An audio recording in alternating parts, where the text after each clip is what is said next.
हरि विठ्ठल श्री ज्ञानदेव तुकाराम ज्ञानेश्वर महाराज की जय। तुकाराम महाराज की जय। सद्गुरु दादा महाराज अप्पा महाराज की जय। कृष्णमूर्ती होय गे कळो आली सोय गे।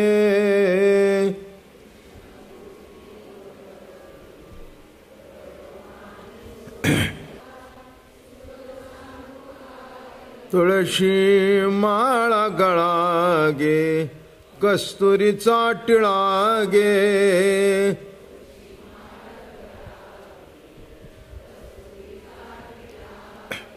अर्धांगी रुक्मिणी विंजणे वारिती गोपी बाळा गे। तुळशी माळ गळा गे कस्तुरीचा टिळा गे।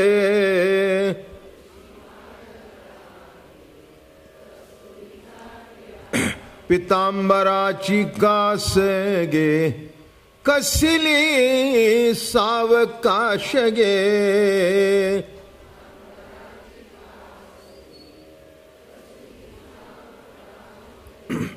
अर्धांगी रुक्मिणी विंजणे वारिती गोपी बाळा गे।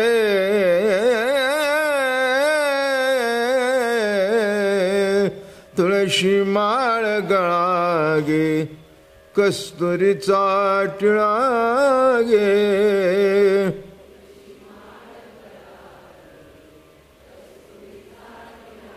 पितांबराची कास गे कसली सावकाश गे।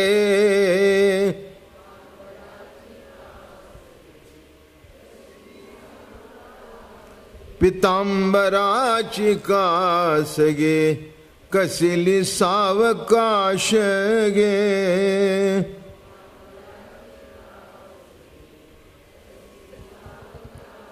अर्धांगी नारद तुंबर गायन करती। नारद तुंबर गायन करती पुढे निज दास गे। तुळशी माळ गळा गे कस्तुरीचा टिळा गे।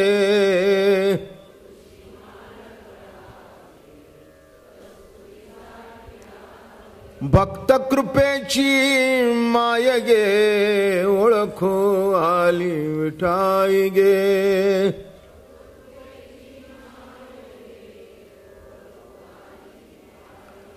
भक्त कृपेची माय गे ओळखो आली विठाई गे।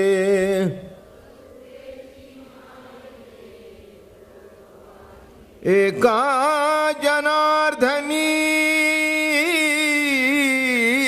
विठ्ठल जोडी आले पावगे। विठ्ठल जोडी आले पावगे।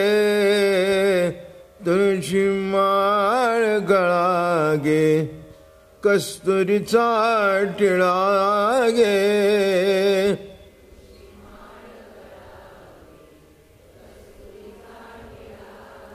अर्धांगी रुक्मिणी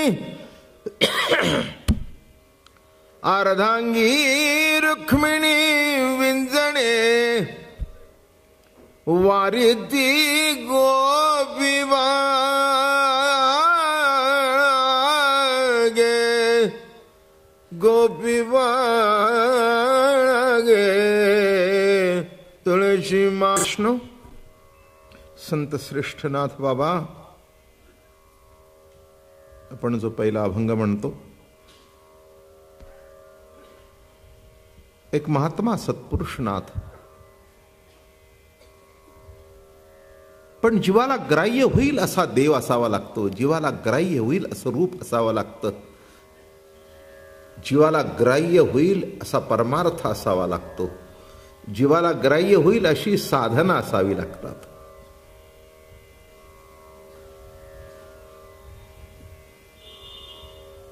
सामान्य माणूस त्याच्याकडे आकर्षित होतो.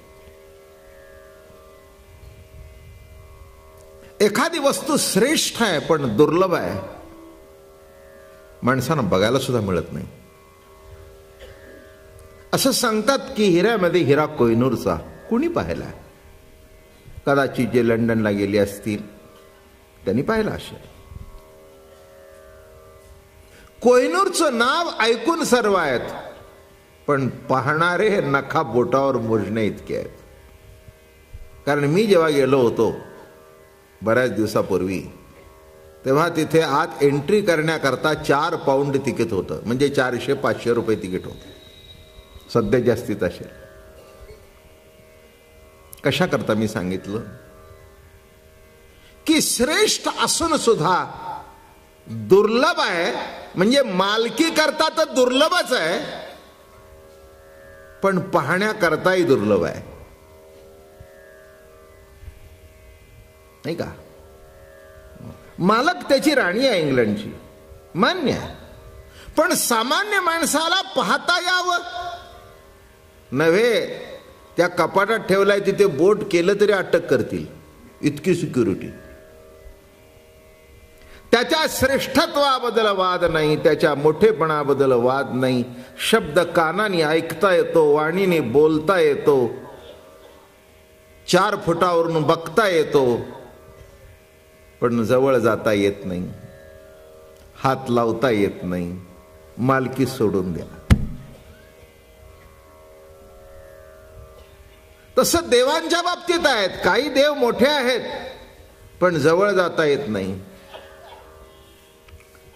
उदाहरणार्थ जेवढी जेवढी मोठी देवळं आहेत तेवढ्या देवा तुम्हाला जाता येतं का? देवाला शिवता येतं का?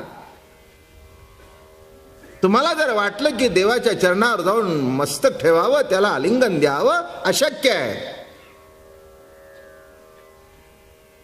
देव आहे, शिवू नका म्हणतील त्याला. एकाने मला मोठा गमतीचा प्रश्न केला. ते म्हणाले, अहो देवाला तुमचा पांडुरंगाला सगळे शिवतात. म्हटलं पांडुरंगाला शिवतात नाही, पांडुरंग सगळ्याला शिवलाय. काय तुम्ही उलट सुलट काय बोलता म्हटलं.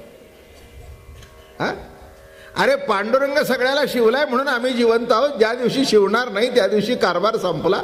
शिवण्याची काय भाग मारता? आम्ही शिवण्याचा प्रश्न कुठे आलाय? माझं बोलणं कळलं का? देवाला आम्ही शिवण्याचा प्रश्न आहे का? नाही. अहो तो आम्हाला शिवतोय, आम्ही शिवण्याचा प्रश्न येत नाही. तसं ज्या देवानी शिवाशिवी पाळली नाही आणि जो सर्वांना सुलभ झाला तोच अवतार कृष्णाचा. अतिशय सुलभ. राम राजा आहे, कृष्ण सखा आहे, कृष्ण मित्र आहे, कृष्ण सौंगडी आहे. रामावर कधी डाव देता येत नाही, कृष्णावर देता येतो.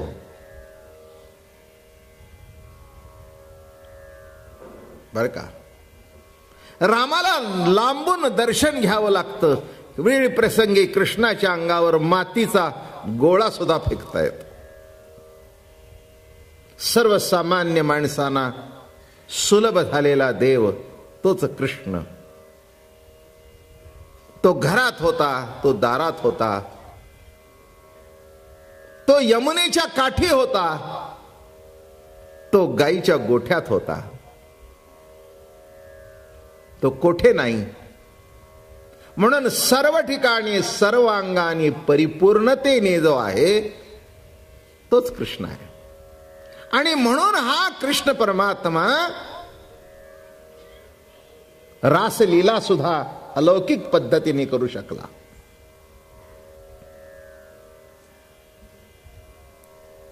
रास शब्दाचा अर्थ अनेक रसांचं अविभंजन नामे रास. अनेक रसांचं अविभंजन नामे रास. रास शब्द आपण असाही वापरतो, काय त्यांच्या दारामध्ये धान्याची रास लागलेली आहे. रास शब्दाचा अर्थ अनेक रस एकत्रित येणं, रास. मिलन, ऐक्य, एकरूपता. तसं बघितलं तर संपूर्ण जीवन ही रास आहे. प्रत्येक क्षणाला कुठे नाही कुठेतरी मिलन आहे. प्रत्येक क्षणाला मिलन चालू आहे, कुठे नाही, नाही का? हो. आणि मिलन जे आहे ते दोन सारखं आहे त्याच्याशी नाही बरं का, एक विरोधक आहे बरं का. असं चांगलं आणि वाईट याचं मिलन आहे, सुख आणि दुःख याचं मिलन आहे, पाप आणि पुण्य याचं मिलन आहे, खरं आणि खोटं याचं मिलन आहे, नाही का? जीवनामध्ये प्रत्येक गोष्ट अशीच आहे. चांगली आहे तिथे वाईट आहे. चांगल्या वाईटाचं ऐक्य नामे जीवन. आपल्यात काही गोष्टी चांगल्या आहेत, आपल्या काही गोष्टी वाईट आहेत. आहेत का नाही? का सगळ्यात चांगल्या आहेत? नाही का? का सगळ्यात चांगल्या आहेत? विश्वामध्ये सर्व ठिकाणी देव भरलेला आहे, तत्वज्ञानाचं सार आहे. अणुरेणूमध्ये देव भरलेला आहे. म्हणून चिखलातली गोष्ट खाऊन जमायची नाही. किती जरी भुकेलेला माणूस असला तर का सर्व ठिकाणी देव भरलेला आहे माहिती जरी असलं, तसं विषात सुद्धा देव आहेच ना, का नाही? ज्ञानेश्वर महाराजांनी एक दृष्टांत दिला. विषय रांदिले रस सोय, ते जेवणारा ठाऊके होय, तोय ते ताटची सांडोनी जायची आपरी. आता विषात देव नाही का? विषात देव आहे, पण खाता येईल का? तो म्हणाला अरे सगळ्यात देव आहे, विषात सुद्धा देव आहे. तो म्हणला विषात देव आहे ना, हे तुला कळलं ना, मग तूच का? याचा अर्थ कळला का? की रास शब्दाचा अर्थ सम विषम या दोन्हीचं ऐक्य, प्रकृती पुरुष या दोन्हीचं ऐक्य. पुरुष पुरुष नाही, प्रकृती प्रकृती नाही, तर प्रकृती आणि पुरुष या दोन्हीचं ऐक्य. म्हणून एक लक्षात ठेवा, प्रकृती ही नेहमी पुरुषाला भेटण्याकरता आतुर असते आणि पुरुष हा प्रकृतीशी एकरूप होण्याकरता आतुर झालेला असतो. किंबहुना भगवंताच्या मनामध्ये रास खेळण्याची संकल्पना निर्माण झाली, त्याच्यातून जगाची निर्मिती झाली. एकलेन कंठवे म्हणून या येणे, केली निर्माण 14 ये भुवने. चंद्र सूर्य तारांगणे भूत भौतिके भिन्न भिन्न हो. एकलेन कंठेची म्हणून या येणे. किंबहुना श्रुती सांगते एका एकी नरमते. एकट्याला करमत नव्हतं, म्हणून दुसरं कोणीतरी लागतं. लागतं का नाही? तुम्हाला एकटं घरात बरं वाटतं का? नाही वाटत. दुसरं कोणीतरी गप्पा मारायला लागतं ना. जाऊ द्या, गप्पा मारायला नाही, निदान भांडायला तरी लाग.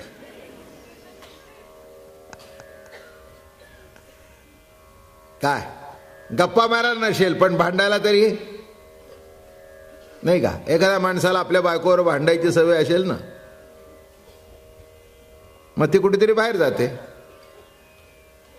बाहेर गेल्यानंतर मग हा म्हातारा हात बाहेर करतो. मग मुलं विचारतात का आज काही गडबड दिसत नाही? नाही म्हटलं तसं काही नाही. नाही म्हणाला काय आई किती वाजता येणार आहे तुमची परत? आई किती वाजता येणार आहे काय तुम्हाला सांगून गेले की नाही? आता म्हणाले आम्ही काय सांगावं, तुम्ही तिच्याशी भांडला तर म्हणून ती रुसून गेली आहे बाबा महाराजांच्या प्रवचनाला. म्हणजे त्याच्याकरता हे माझं ठिकाण आहे काय? नवराबाची भांडण झाल्यानंतर कुठे गेले बाबा महाराजा प्रवचनाला? काय गंमत आहे काय? कशा करता सांगितलं की घरात नसेल भांडायला तरी बरं वाटत. काय आश्चर्य झालं. तिने ठरवलं होतं आज प्रवचन झालं तरी मैत्रिणीकडे जेवून जायचं. मग झालं बाबा महाराजांचं प्रवचन संपलं बिंपलं. 8 वाजता निवांत दोघी बसून राहिल्या, सगळे जाई तोपर्यंत. इथला मनुष्य लाईट घालवायला आला. म्हटलं आई साहेब उठा. हो नाही उठणारच होत म्हणले. झालं बा मैत्रिणीच्या घरी गेल्या, जेवण बिवण केलं. 10 वाजले. इकडे तिकडे इकडे तिकडे इकडे तिकडे. 11 वाजता बाई घरात एंट्री केली. कुठे गेली तुझ? ती म्हणली हे तुम्ही खेकसता म्हणूनच उशिरा आले. अगं म्हणला असं काय असतं काय एवढं काय काय? अगं मगाचपासून माझा घसा कोरडा पडला. ती म्हणली कुणावर ओरडाला? ओरडायला कोणी नव्हतं म्हणून कोरडा पडला. मी काय सांगतोय, एकलेन कंठवे म्हणून येणे. काय जीवनामध्ये एकट्याला करमत नाही म्हणून दुसरं कोणीतरी घरामध्ये लागतं, हा जसा सिद्धांत आहे. तसं ईश्वरी सत्तेला एकट्याला करमत नव्हतं म्हणून हे जग निर्माण केलं. आणि जग निर्मिती हीच प्रभूची रास आहे. हेच मिलन आहे, नाही का? तुम्ही जर बघितलं असेल तर नदी सागराकडे सतत वाहत असते, मिलना करता, नाही का? कशा करता वाहते, नाही का? हो. तसं गमतीने जर बघितलं तर नदीचं पाणी गोड आहे आणि सागराचं खारट आहे. कसं आहे? सागरचं पाणी कसं आहे? समुद्राचं पाणी खारट आहे, नदीचं पाणी गोड आहे. मी म्हटलं हे गोड खारटाकडे का धावतं? ते म्हणले हेच तर गंमत आहे ना. प्रकृती पुरुषाकडे का आकृष्ट होते, हीच तर गंमत आहे ना. हीच तर गंमत आहे ना. काय हे तर विशेष आहे ना, नाही का? तिखट भाजी करत असताना त्याच्यामध्ये गुळ का घालावा? आणि गुळच जर घालायचा असेल तर तिखट का घालावं,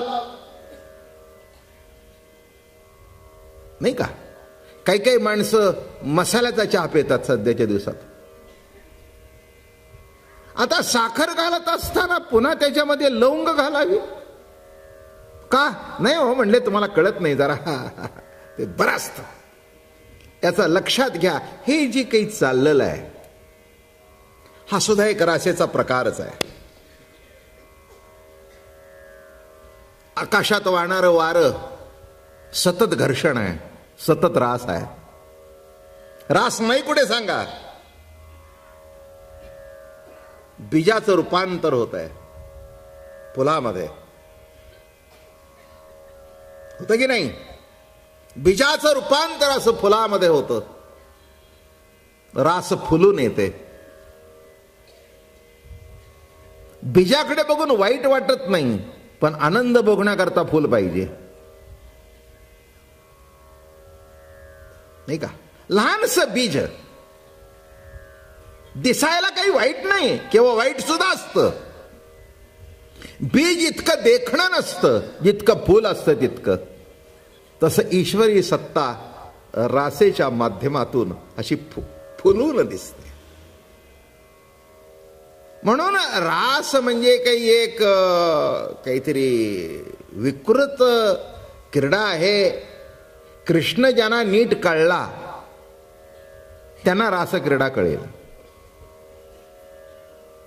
माणसं रास क्रीडेकडे बघत असताना पुरुष आणि स्त्री या भावातून बघतात. म्हणून कृष्ण ज्यांना कळला नाही त्यांनी त्याचं विकृत दर्शन मांडलं, आणि ज्यांना कळला त्यांनी मत भागवत लिहिलं. त्यांनी त्याच्यावर कीर्तन केलं, बरं का? त्यांनी त्याचं भजन गायलं, त्यांनी त्याच्या श्यामसुंदर रूपाचं वर्णन केलं. आणि हे एकानी नाही तर जगातल्या सर्व जाती जमातीच्या संतांनी वर्णन, मुस्लिम संतांनी सुद्धा कृष्ण भगवंताचं वर्णन केलं. असं सांगतात एक रईस खान म्हणून मुस्लिम होता, मुस्लिम व्यक्ती होती. एक दिवस त्यांनी एका बाईच्यावर तो फिदा झाला होता. तिला असं वाटत होतं तिच्या इतकं काही दुसरं सुंदर कोणी नाही. आणि एक दिवस सहज एका मित्राच्या घरी गेला आणि तिथला कृष्ण कन्हैयाचा फोटो तिथे होता, अतिशय सुंदर देखणा फोटो. बघितल्यावर म्हणाले, अरे ये क्या रे, कहां रहता, इसकी किसकी तस्वीर है ये, क्या रूप है, क्या दर्शन है. देखिए हमें ही भूल जाते हैं, लालायित होते हैं. कौन है यहां? अरे म्हणे बाबा ये तो कृष्ण कन्हैया. कहां रहते हैं? वृंदावन में. ज्याला असं सांगतात